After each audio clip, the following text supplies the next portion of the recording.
एक और बड़ी खबर आपको बता दें, राहुल को जल्द अब विशेषाधिकार समिति बुलाएगी। खबर यह है, निशिकांत दुबे ने ये कार्रवाई की मांग की है, राहुल की सदस्यता खारिज करने की मांग की है। समिति के सामने अपना पक्ष रखेंगे राहुल गांधी। तो इस वक्त की बड़ी और अहम खबर आपको बता रहे हैं, राहुल को जल्द विशेषाधिकार समिति अब बुलाएगी। निशिकांत दुबे ने कार्रवाई की मांग की है, राहुल की सदस्यता को खारिज करने की यहाँ पे मांग की जा रही है। तो राहुल गांधी समिति के सामने अपना पक्ष रखेंगे। तो देखिए किस तरीके से राहुल गांधी के स्टेटमेंट पर बवाल मचा हुआ है। और आज समिति के सामने राहुल गांधी अपना पक्ष रखेंगे। राहुल गांधी ने साफ तौर से कहा था कि लोकतंत्र नहीं है, भारत में उनको बोलने की आजादी नहीं है, कांग्रेस की आवाज को दबाया जाता है। कई ऐसी बातें उन्होंने रखी थी और आज इस पर ही समिति के सामने अपना पक्ष रखेंगे। इस वक्त हमारे साथ कंसल्टिंग एडिटर अमित मिश्रा जी जुड़ चुके हैं। अमित जी, विशेषाधिकार समिति के सामने राहुल गांधी आज पक्ष रखेंगे, जिसमें वो बताएंगे कि उनके स्टेटमेंट को आखिर किस गलत तरीके से प्रोजेक्ट किया गया, जैसा कि कांग्रेस अब तक कहती हुई आ रही है।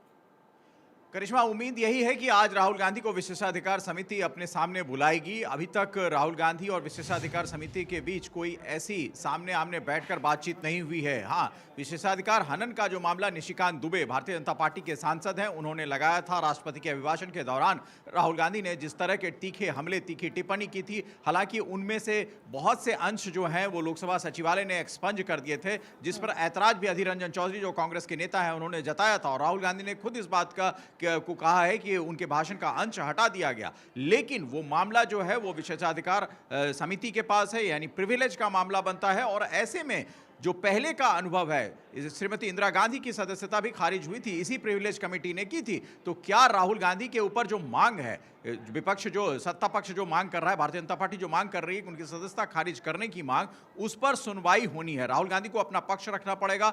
जिन चीजों का उन्होंने जिक्र अपने भाषण के दौरान किया था, उसके साथ उसके तथ्य पेश करने पड़ेंगे। यानी वो कहां से आए, राहुल गांधी ने जिनका उद्बोधन अपने भाषण में किया, जिन चीजों का जिक्र किया, गौतम अडानी और प्रधानमंत्री मोदी के रिश्ते, ऑस्ट्रेलिया, श्रीलंका, बांग्लादेश, जापान, इन तमाम देशों का जो जिक्र किया उन्होंने कि कैसे गौतम अडानी को संपत्ति मिली, कैसे उनका व्यावसायिक जो रिश्ता है वो बढ़ा इन देशों के साथ, तो कैसे बढ़ा, इसमें राहुल गांधी ने सवाल उठाए थे। और इन सवाल के एवज में उनको अब तथ्य पेश करने हैं। हालांकि ये तमाम जो राहुल गांधी के तरफ से सवाल उठाए गए थे, इनको एक्सपंज कर दिया गया था लोकसभा की कार्रवाई से, लेकिन चूंकि वो सोशल मीडिया इन सारे प्लेटफॉर्म पर वायरल हो गए थे, इसलिए निशिकांत दुबे का ये तर्क था कि अगर इसके साथ तथ्य हैं तभी ये भाषण जस्टिफाई हो सकता है, अन्यथा राहुल गांधी की सदस्यता असत्य बोलने में, तथ्य नहीं पेश करने में जा सकती है। जी बिल्कुल ठीक कहा।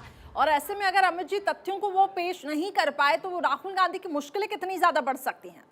करिश्मा, राहुल गांधी की मुश्किल तो बढ़ेगी ही अगर तथ्य पेश नहीं कर पाए। और तथ्य पेश करने का सवाल नहीं है, सवाल इस विषय का है कि क्या विशेषाधिकार समिति उनके जो अप्रोच है राहुल गांधी का उससे खुश है, जो उन्होंने तर्क दिए हैं उससे सहमत है। अगर वो सहमति नहीं बनती है तो लोकसभा अध्यक्ष को ये हक है, विशेषाधिकार समिति का जो हवाला होगा, जो उनका फैसला होगा, वो लोकसभा अध्यक्ष मानते हैं और लोकसभा अध्यक्ष की अंतिम टिप्पणी, अंतिम फैसला होगा कि क्या उनकी सदस्यता रहती है या क्या जाती है। लेकिन ये सब हाइपोथेटिकली अभी कहा जा सकता है, क्योंकि जब तक राहुल गांधी पेश नहीं होते, वो तथ्य नहीं सौंपते और उन तथ्यों पर यह विशेषाधिकार समिति नहीं समझती कि हाँ ये तथ्य जो हैं उस भाषण से मेल खाते हैं, तब तक विशेषाधिकार समिति भी ऐसे कोई चीज सामने नहीं लेगी। और संसद की बात है, अगर विशेषाधिकार समिति ऐसा कोई फैसला लेती है तो जाहिर सी बात है कांग्रेस कोर्ट जाएगी और उस विषय में विशेषाधिकार समिति किन तथ्यों के आधार पर राहुल गांधी की सदस्यता खारिज कर रही है या उस मूड में है, वो हवाला उन्हें देना पड़ेगा। तो ये कुल मिलाकर टेक्निकल चीजें आ जाती हैं। फिलहाल राहुल गांधी अपने को वहां पेश करेंगे और पेश करने के बाद वो तथ्य सामने रखेंगे जिन तथ्यों के आधार पर उन्होंने भाषण दिया था। करिश्मा, बिल्कुल, और देखना होगा कि इसमें राहुल गांधी अपनी तरफ से क्या दलीलें रखते हैं। बहुत बहुत शुक्रिया अमित जी हमारे साथ जुड़ने के लिए। तो राहुल की सदस्यता खारिज करने की मांग लगातार